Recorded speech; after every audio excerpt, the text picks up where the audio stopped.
ya urutan jumlah PJU yang dipasang itu yang nomor 3. Kemudian yang wilayah kecamatan kota Sidoarjo Candi Buduran itu yang paling sedikit. Karena memang di lapangan di 3 wilayah itu, terutama yang kota ini kan hampir semua jalan sudah terpasang PJU. Iya.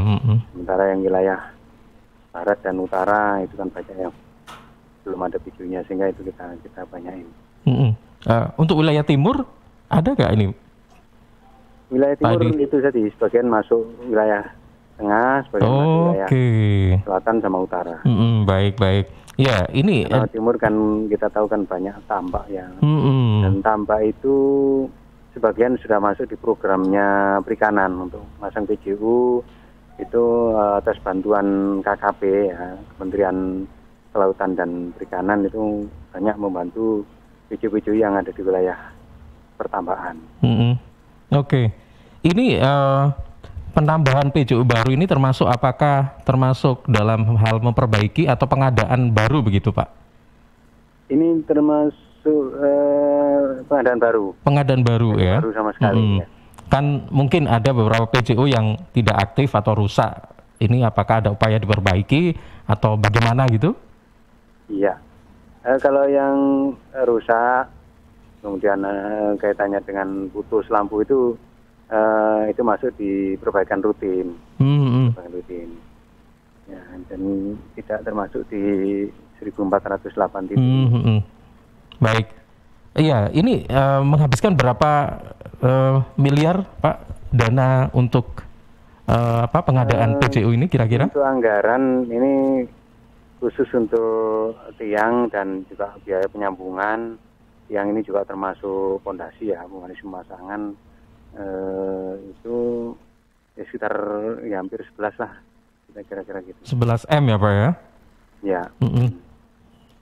Oke, baik. Ini berarti masih kapan untuk pelaksanaan pekerjaannya ini, Pak?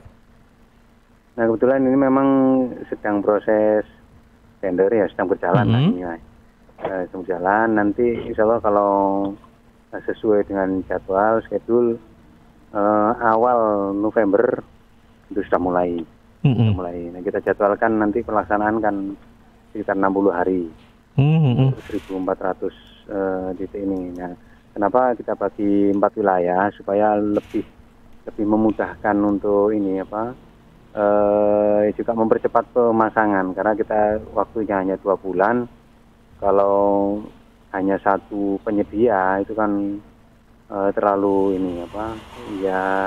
terlalu banyak ya, waktunya khawatir nggak mencukupi. Sehingga kita atas saran dari Bapak Kadin, selain juga mungkin diharapkan lebih banyak memberikan kesempatan kepada penyedia untuk bisa melaksanakan atau ikut serta dalam partisipasi membangun PJU ini. Akhirnya kita bagi 4, tapi tetap kita lelang semua, jadi nggak ada yang penunjukan. Jadi meskipun dibagi 4 wilayah, tetap masih nilainya lelang semua atau tender semua. Sudah ada yang mendapat ini pemenangnya, lelangnya siapa Pak? Belum ya? Belum. Mungkin nanti ya menjelang akhir Oktober ini, insya Allah nanti akan diperoleh pemenangnya, sekaligus nanti penandatanganan kontrak SPK itu di akhir Oktober ya. Ya mudah-mudahan lancar lah, nggak ada kendala yang berarti gitu, sehingga nanti sesuai dengan jadwal schedule pas 1 November atau awal November itu sudah langsung fisik sekaligus konsultan pengawas penuh bergerak. Iya, Pak Edi, ini untuk 4 wilayah ini pembangunannya dilakukan secara serentak atau per wilayah Pak nanti? Nah, untuk pemasangan serentak ya? Ya, ini 2 bulan itu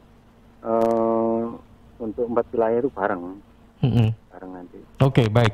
Pak Edi, ini kan sebenarnya PJU ini pengadaannya kalau sepengetahuan saya itu kan biasanya dipasang itu kan untuk meminimalisir angka kriminalitas sebenarnya, atau mungkin ada faktor-faktor lain ini, Pak? Ya, sebetulnya banyak ya. Selain untuk meminimalisir kriminalitas, juga ya kelancaran lalu lintas, juga menghindari kecelakaan lalu lintas, dan yang lain-lain mungkin ya sifatnya untuk keindahan kota ya, karena memang itu PJU itu kan merupakan bagian dari fasilitas alat kelengkapan jalan. Jadi ya memang sudah seharusnya untuk memperlancar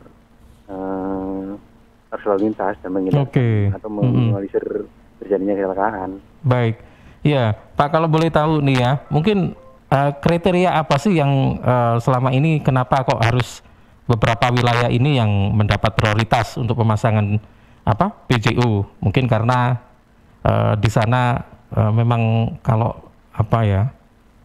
malam ini rawan terjadi kejahatan, kriminal, kecelakaan atau bagaimana gitu, Pak? Ya, yang jelas memang itu salah satunya, salah satu kriteria. Tapi sebetulnya kalau kriteria awalnya itu kita kan memang punya kewajiban untuk menyediakan PJU, tapi tidak semua jalan yang bisa kita pasang PJU. Ada batasan-batasan ketentuan. Misalnya jalan nasional. Kalau jalan nasional itu sudah otomatis harus dipasang. Kemudian jalan provinsi, karena jalan provinsi rata-rata kan sama nasional kan rata-rata besar. Kemudian jalan kabupaten. Nah, yang keempat itu jalan lingkungan, tapi dengan syarat menghubungkan antar dua wilayah. Misalnya jalan ini nembus sampai dari desa A nembus ke desa B, desa C, nah itu bisa kita pasang PJU. Sementara kalau jalan meskipun besar tapi hanya menuju di satu desa atau nggak berlanjut, ini nggak masuk di dalam kriteria pemasang. Iya, berarti kan memang harus ada kriterianya gitu ya, Pak ya. Ibaratnya kalau misalnya jalannya besar tapi jalannya ini buntu misalnya seperti itu, nggak termasuk yang penambahan PJU ini gitu ya, Pak. Ya, betul. Baik. Nah, saya ingin tahu juga ini, Pak, terkait dengan 4 wilayah ini, bisa dikatakan kalau dipresentasekan itu sudah berapa persen, Pak, ini? Meliputi hampir seluruh Sidoarjo atau mengcover hanya beberapa saja atau separuhnya saja atau bagaimana? Kalau kita mungkin bicara persentase agak ini ya mungkin hanya sebagai bahan atau perlu kita ketahui bersama bahwa jumlah PJU yang ada sekarang ini seluruh Kabupaten Sidoarjo yang sebelum ditambah 1.408 ini ada kurang lebih 32.000 PJU, dan nanti ya kalau ditambah 1.400 jadi 33.000 sekian kan gitu ya. Nah itu kalau melihat kondisi di jalan sudah hampir, mungkin kalau kita ngomong 75-80% sudah sih seluruh jalan yang ada sudah terpasang PJU. Hanya memang ada beberapa ruas jalan yang memenuhi kriteria tetapi tidak ada jaringan listrik, itu sementara kita nggak bisa pasang. Jadi ada beberapa seperti di daerah Jabon itu, meskipun itu jalan tembus, jalan besar, kriterianya masuk, tapi karena nggak ada jaringan itu kesulitan, karena kita pasang PJU itu butuh listrik, kecuali kalau menggunakan tenaga surya itu. Tetapi akhir-akhir ini kita tidak memprogramkan, belum memprogramkan tenaga surya, karena ini hampir semua wilayah kan ada jaringan listriknya. Memang daerah-daerah tertentu seperti di Jabon itu ada yang pihak wilayah sudah mengajukan surat untuk permohonan, tapi karena belum ada jaringan ya kita tunda dulu. Baik. Ya, termasuk ini mungkin Pak, ini terlepas dari tema kita ya, ini pemasangan PJU. Kalau misalnya di salah satu contoh itu di sekitar Jalan Arteri Porong ya. Nah ini kan kalau malam hari saya kira meskipun itu ada PJU tapi apa ya, masih terlihat gelap kurang. gitu ya Pak. Iya, masih kurang gitu ya. Mungkin mungkin ini jadi atensi khusus ya bagi sahabat-sahabat yang ada di Pertamana dan PJU DLHK Sidoarjo gitu. Tapi kalau misalnya memang kita sebagai masyarakat ada semacam keluhan atau mengetahui ada apa lampu-lampu yang tidak berfungsi secara normal begitu, gimana Pak cara pelaporannya itu? Ya kalau selama ini kalau yang ada gangguan apa lampu ya, yang mati termasuk putus atau mungkin kadang-kadang kan saklarnya nggak fungsi sehingga siang hari nyala, kan ada yang seperti itu ya. Itu memang sebaiknya melalui wilayah bisa kirim surat ke LHK. Oh, oke. Karena itu lebih cepat kita bisa ini apa istilahnya dapat dipertanggungjawabkan lah. Kadang-kadang kan apa namanya melalui telepon saja. Itu seringkali teman-teman pas meluncur ke sana ternyata dicari tempat yang rusak, nggak ada kerusakan. Iya, hoax gitu ya Pak ya? Ya, bilang hoax. Jadi lebih tepatnya kalau memang ada kerusakan di wilayah tertentu, bisa laporkan ke RT RW sampai ke kelurahan atau desa, bisa ngirim ke DLHK langsung ya. Nanti otomatis kan kalau kita mengirimkan apa teman-teman ke lapangan itu kan ada dasarnya itu ya. Jadi dasar surat ini kita memerintahkan tetap untuk melakukan perbaikan di lokasi yang disebut tadi. Oke, jadi memang agak agak ribet prosedurnya agak ini, tapi prakteknya itu supaya bisa dipertanggungjawabkan. Iya, betul. Intinya itu aja. Dan tapi kalau di LHK ini nggak ada kayak call centernya gitu, nggak ada ya Pak ya? Sebetulnya ada, cuman sedang di ini saya tidak begitu apa ininya. Sedang di update kemarin itu karena supaya satu pintu ya keluar mengenai persampahan, kemudian apa namanya lingkungan hidup, PJU, pertamanan semua nanti akan dijadikan satu web itu. Ini lagi disusun, mudah-mudahan di akhir tahun ini bisa selesai, nanti kita sampaikan ke instansi terkait supaya bisa mudah untuk menyampaikan keluhannya dan mungkin bisa lebih cepat metodenya. Oke, baik. Ya, jadi untuk sahabat-sahabat Suara Sidoarjo mungkin kalau mengetahui ada PJU yang ada kerusakan atau mungkin tidak berfungsi secara normal, ya. Ini prosedur pelaporannya melalui RT RW kemudian kelurahan. Melalui surat bisa langsung nanti ditembus atau dikirimkan langsung ke DLHK Kabupaten Sidoarjo ya Pak ya, gitu ya Pak Edi ya. Baik. Dan alamat kalau perlu titik rusaknya di sebelah mana, disebutkan RT berapa, RW berapa. Tidak salah alamat. Itu biasanya direspon langsung atau nunggu berapa hari gitu Pak? Kalau apa namanya surat yang masuk tidak terlalu banyak, direspon. Kemudian kita merespon berdasarkan urutan surat yang masuk. Gitu. Nah kalau banyak otomatis petugas kita juga terbatas. Jadi kendaraan operasional untuk PJU ini ada 4 memang. Ini 4 ini untuk rutinitas setiap malam keliling, selain untuk yang perbaikan memang keliling dibagi 4 wilayah yang saya sebutkan tadi. Wilayah Krian ke barat, kemudian wilayah Waru ke utara itu, kemudian wilayah tengah, wilayah selatan. Jadi ada 4 kendaraan yang khusus untuk satgas PJU yang rusak. Oke, baik.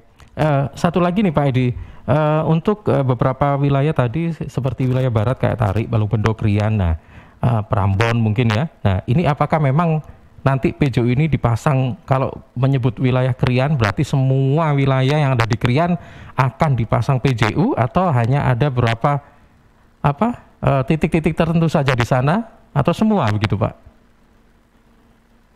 Eh, untuk apa namanya distribusinya memang kita upayakan untuk serata mungkin ya. Serata mungkin. Artinya sebelum ini kita rencanakan memang kan ada ya semacam surat masuk ya.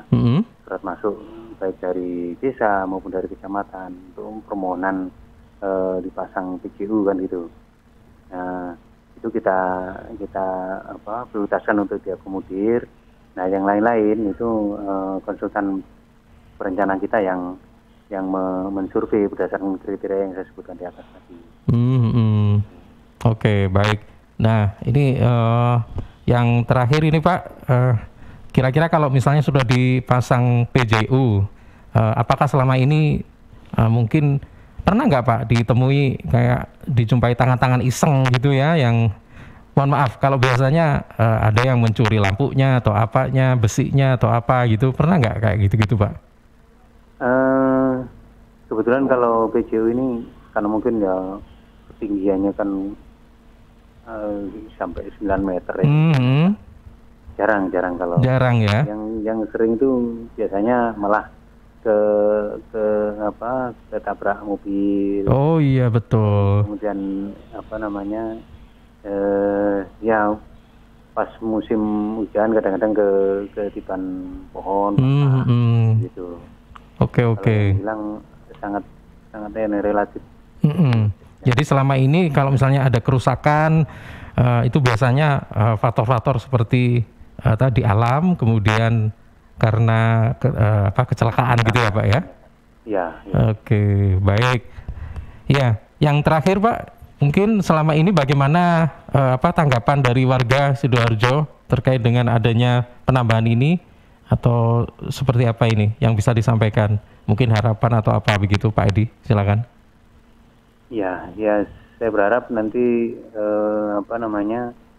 ya meskipun dari faktor kehilangan PGU ini kecil ya, tapi tetap kita minta tetap bantuan dari masyarakat untuk ikut memantau ya, kaitannya dengan ya termasuk kalau memang tersenggol mobil atau apa bisa segera menyampaikan itu ke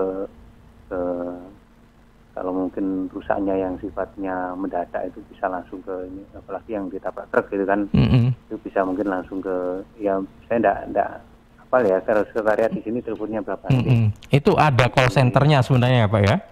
Ya ada, memang kemarin lagi diupdate oleh konsultan untuk secara online gitu kan masalahnya. Nah, kemudian kaitannya dengan mungkin jaringan atau wilayah yang saat ini belum beruntung untuk mendapatkan PJU, ya saya harap bersabar dulu, nanti pada saatnya, karena kita kan menyesuaikan anggaran yang ada. Jadi kalau kemudian ada permintaan, kita inventaris, ya, baru kita ajukan anggaran pun nggak semua kemudian disetujui kan gitu. Jadi karena ada kegiatan lain juga yang juga prioritas, sehingga saya harap nanti itu pada saatnya setiap jalan yang memenuhi kriteria nanti akan terpasang PJU semua.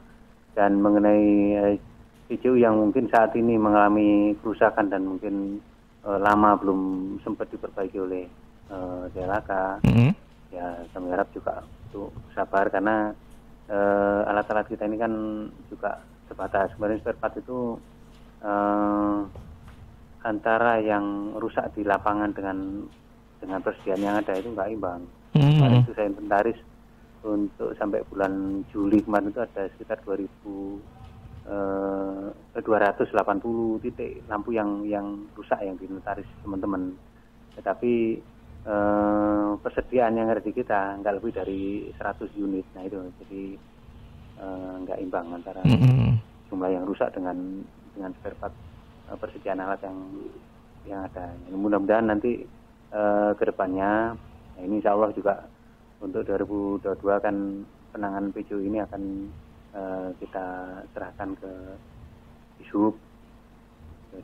Nah nanti mudah-mudahan akan menjadi lebih lebih baik lah pengelolaan PJU ini, karena memang terus terang untuk anggaran pemeliharaan ini sangat terbatas, sangat terbatas. Jadi kalau PJU ini baru relatif 2-3 tahun awet, nggak mungkin putus lampunya. Tapi kalau melewati dari 2 tahun atau 3 tahun, wah sudah waktunya ganti.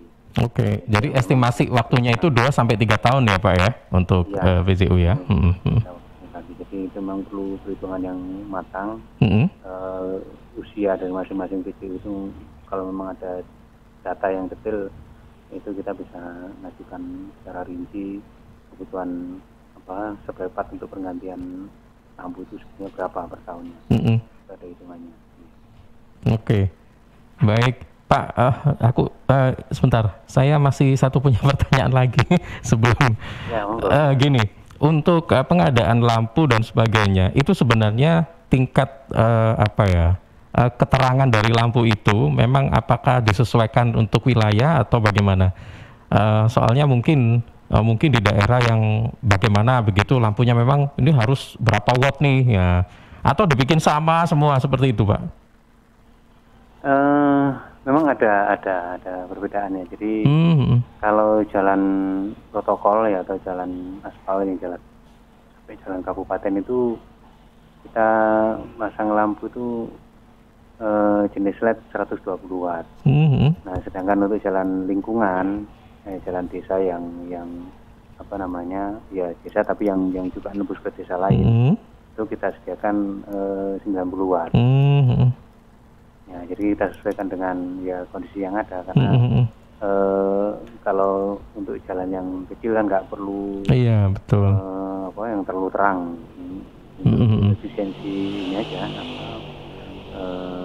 pembayaran di PLN-nya. Oke. Iya, baik. Pak Edi, terima kasih sudah memberikan informasi dan meluangkan waktunya untuk bergabung bersama kami. Terima kasih Pak Edi sekali lagi. Selamat sore dan Assalamualaikum. Selamat sore. Selamat sore. Waalaikumsalam warahmatullahi wabarakatuh. Ya sahabat, baru saja kita bersama dengan Bapak Edi Sulistiono selaku Kepala Bidang Pertamanan dan PJU DLHK Kabupaten Sidoarjo.